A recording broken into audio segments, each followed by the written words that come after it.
Think about the last time someone, maybe a mate, a colleague, someone you've known for years, actually asked you how you were. Not in a throwaway, walking past the coffee machine way, but sat down, looked you in the eye, or sat beside you and really meant it. Now, many of us, maybe most of us, will struggle to remember when that last happened. And here's the thing, it's not because the men in our lives don't care. It's because we've often never been taught how to do it. We've been raised to be strong, to be independent, to handle our own stuff, to be stoic. And that's not without any value, of course it's not. But somewhere in that training, we quietly let something atrophy, the ability to genuinely connect with our fellow men. Now, the research on what that costs us is very, very uncomfortable. We know that social isolation increases the risk of premature death at a rate comparable to smoking 15 cigarettes a day. Men on average have fewer close friends than women. And in the UK, men on average have 2 close friends. And we are significantly less likely to have someone in our lives that we would describe as a confidant. And when friendship of midlife starts to quietly fade, and it often does, through distance, through busyness, through the slow drift of different lives, a lot of us don't know how, or a lot of us just don't, rebuild friendships. We just get used to operating without them. Now, I recently interviewed David Pointon, who's the CEO of Men's Table, who spent the last 14 years working on exactly this problem. He co-founded the Men's Table in 2011, starting with a single group of 11 other men, meeting once a month in a pub in a quiet room in Sydney. Today, the organization has thousands of men sitting down every month in a similar table, having a similar conversation that many of us have never had with another man in our whole lives. Now, the full interview with David is in the description, but here are some key actions that you can take straight away that will work. The first action is really simple, and it may even sound really obvious. Find a man in your life and have a real conversation with him. Not a debrief, not banter, a real one. So what do? Pick a man in your life. It could be a friend, it could be a brother, it could be a colleague, it could be your neighbor. Just spend an hour with him. Like, no agenda, no sport in the background, no distractions, just the two of you hanging out. And when you sit down or when you go for a walk, ask him something honest, like, how's he going? What's on his plate? And then importantly, don't immediately pivot to your story. Just listen. David has a word for this. He calls it witnessing. Witnessing each other. It's not advice giving. We're not there to fix anything. We're not trying to compare stories. We're not trying to say my story is bigger or worse than your story. We're just being present and witnessing each other. And the other person tells you who they are, how they are, and what they're carrying right now. Now, we know this works.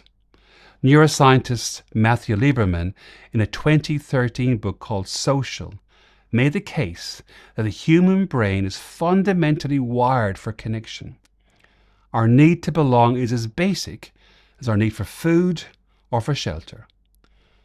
When that need gets unmet, it registers in our brain the exact same regions as physical pain.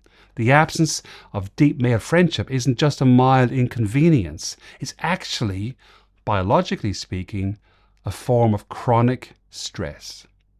And what Lieberman found, and what the research on men's groups consistently finds, is that when one man is willing to be open, it creates permission for others to join. When one man kicks the door of vulnerability open, other men walk through. You don't need to be the most emotionally articulate person in the world. You don't even need to be the most emotionally articulate person in the room. You just need to start.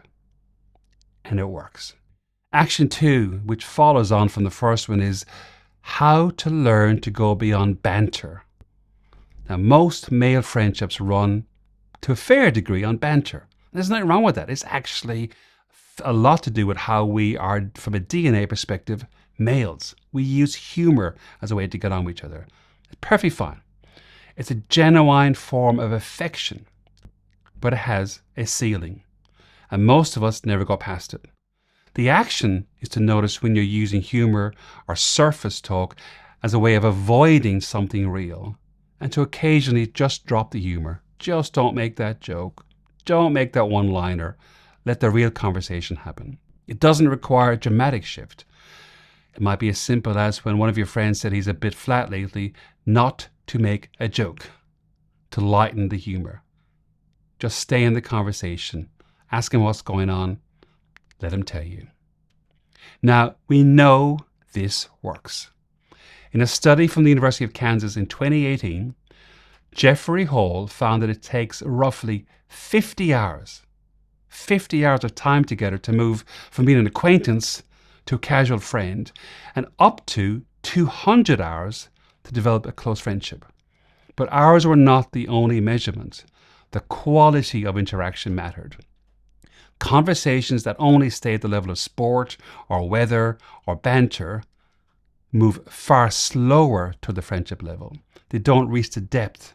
They don't touch each other. David described men who 6 months into joining a men's table, that means they've had 6 dinners, 1 dinner a month for 6 months, reported friendships that were deeper than relationships they had for 25 years or more.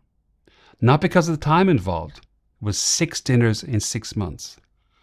Because the type of conversation they had over those dinners. Those men reported being seen and heard, and in many cases for the first time as adults in their whole life. Now, this does not require a structure group.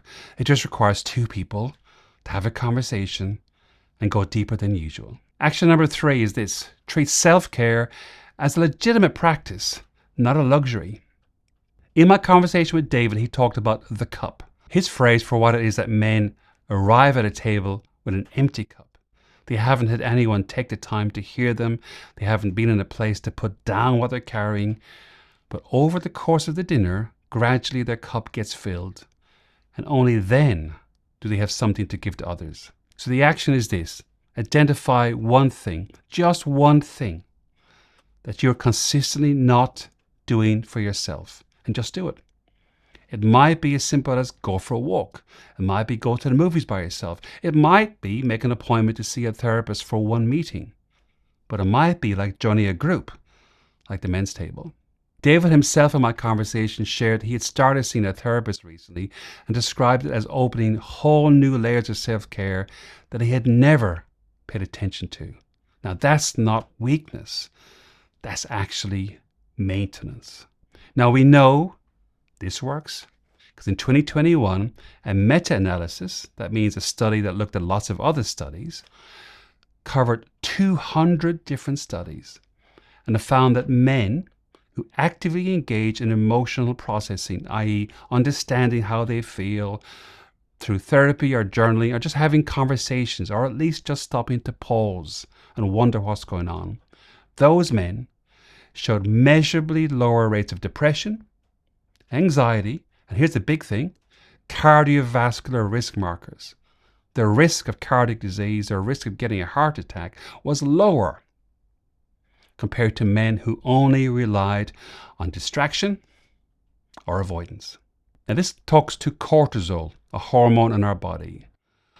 Chronic social isolation and unprocessing, like not taking time to process how we feel, leads to elevated cortisol levels over time.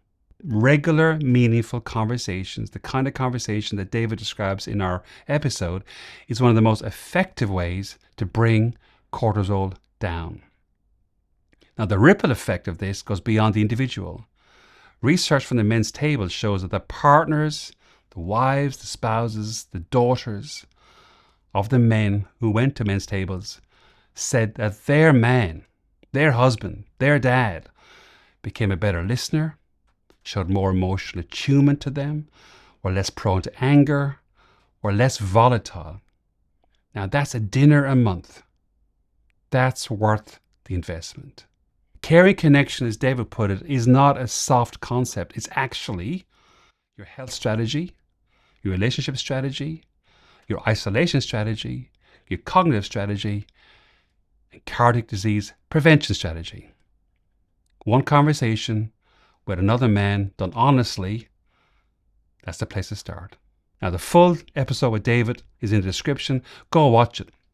If you found this useful, please subscribe. We put an episode every single week. There's a lot more where this comes from. If you have any comments, please leave them there. We love getting them. And in the meantime, don't let the old man in.